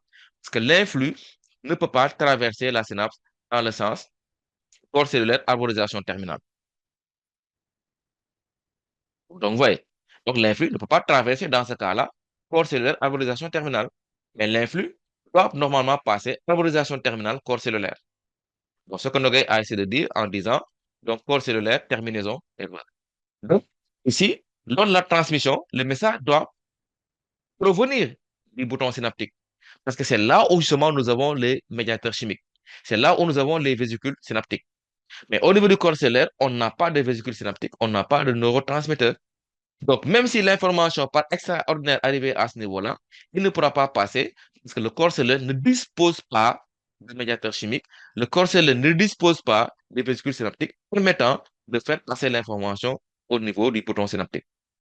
Donc, c'est la raison pour laquelle, quand on a interverti un peu le nerf et qu'on est excité au niveau de B, on n'a pas enregistré les deux potentiels qu'on avait au départ, mais un seul potentiel du fait, n'est-ce pas, du problème de conduction que l'influx a au niveau de la synapse. C'est bon pour tout le monde? Oui, c'est bon. OK. Donc, on va dire, donc, le B, le tracé confirme la deuxième hypothèse. Donc, on était ça. Le tracé confirme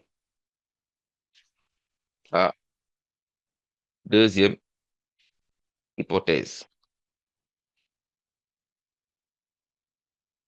Maintenant, pourquoi?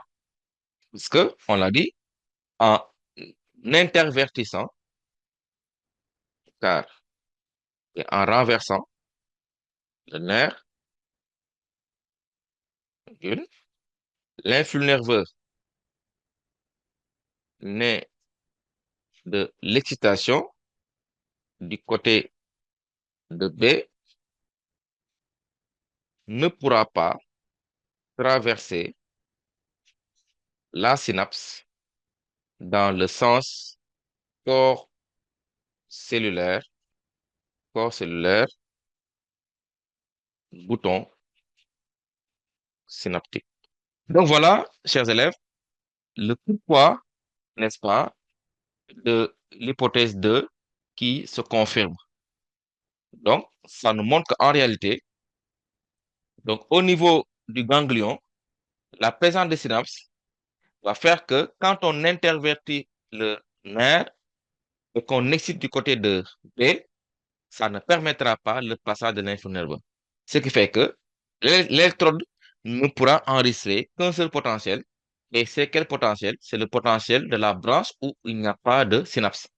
Donc, cette branche-là va faire une conduction bidirectionnelle, ce qui fait que l'influx pourra être enregistré par l'électrode Alors que pour la branche où nous avons donc une synapse, l'influx ne pourra pas passer parce que ne pouvant traverser la synapse dans le sens corps cellulaire, bouton synapse. Maintenant, avant-dernière partie, donc troisièmement,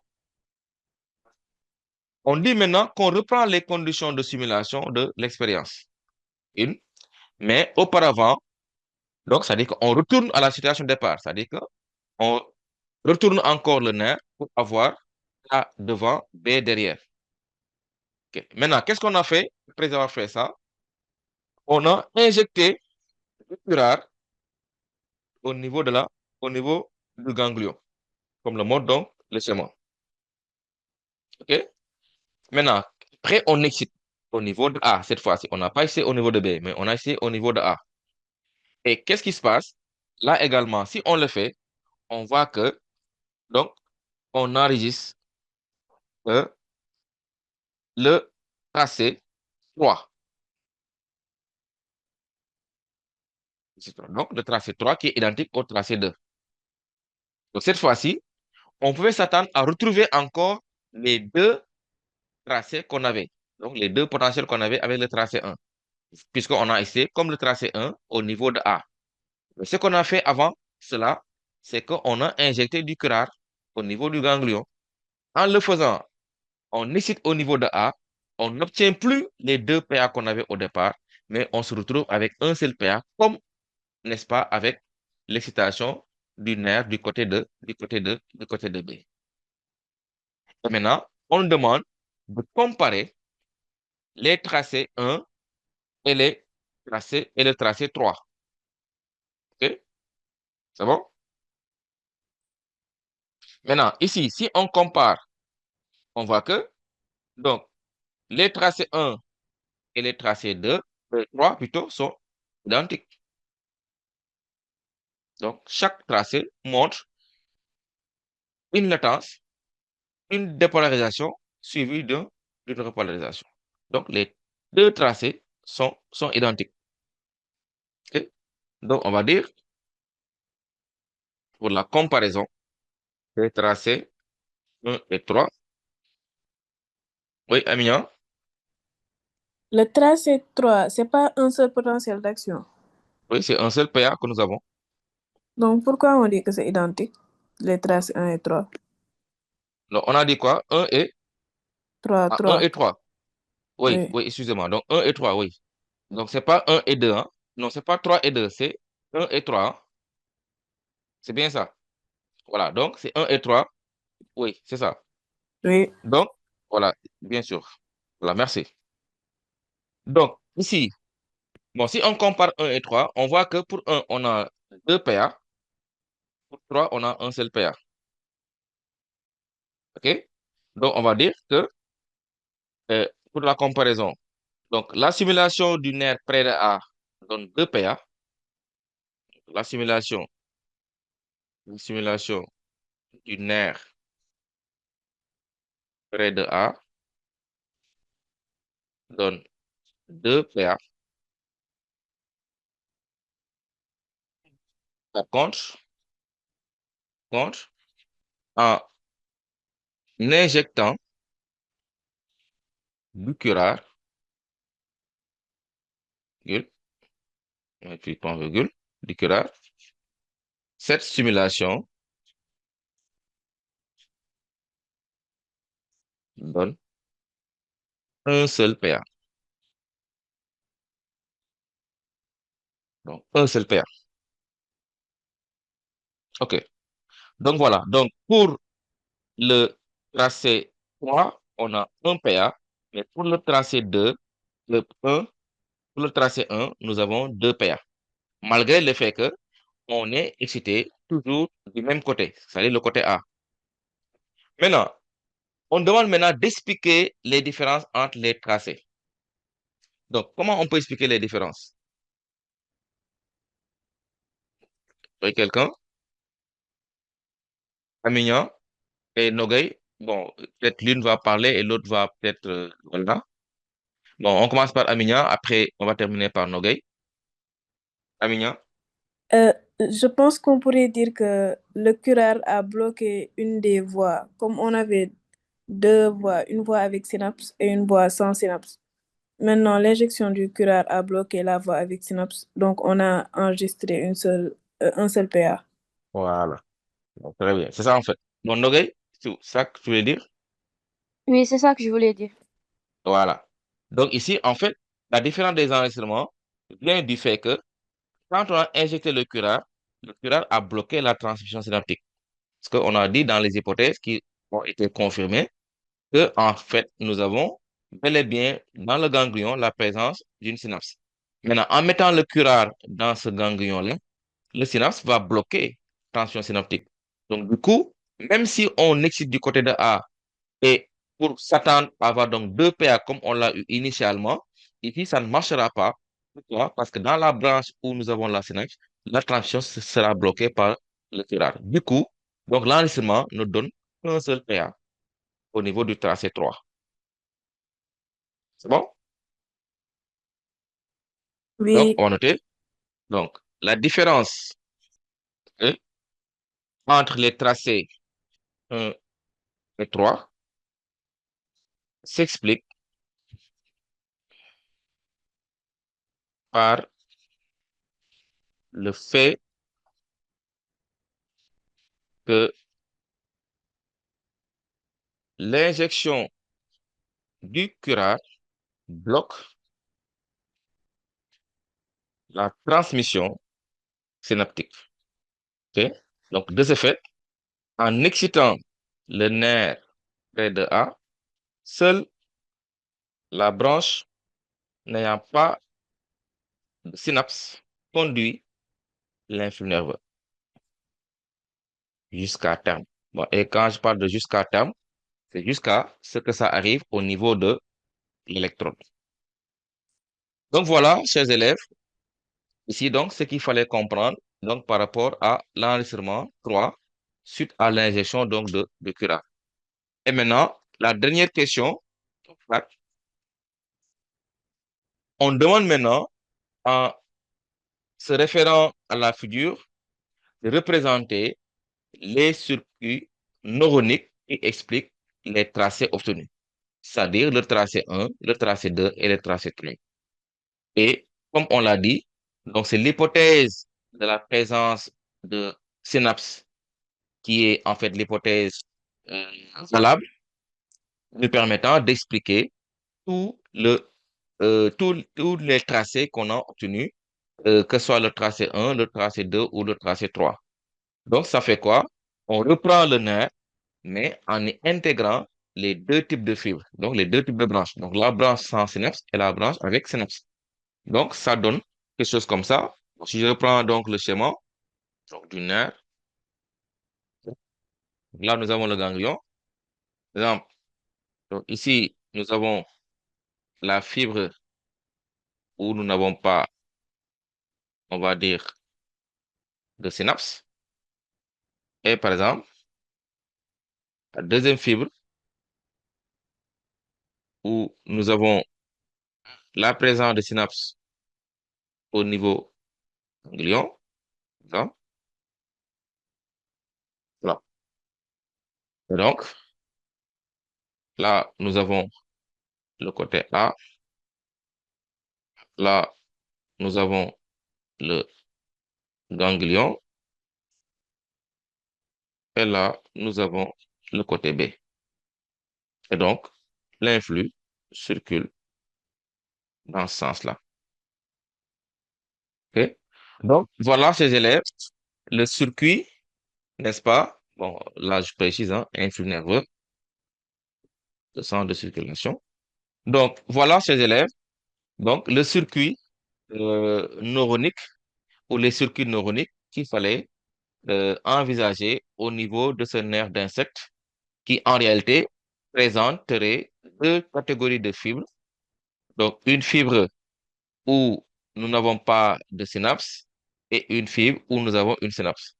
Donc, ce qui fait que quand on excite, donc l'information va passer normalement dans la fibre sans synapse, mais pour la fibre avec synapse, l'information va être légèrement décalée du fait de la transmission synaptique avec le délai qui fait que l'électrode va enregistrer avec un peu de retard, n'est-ce pas, le deuxième potentiel.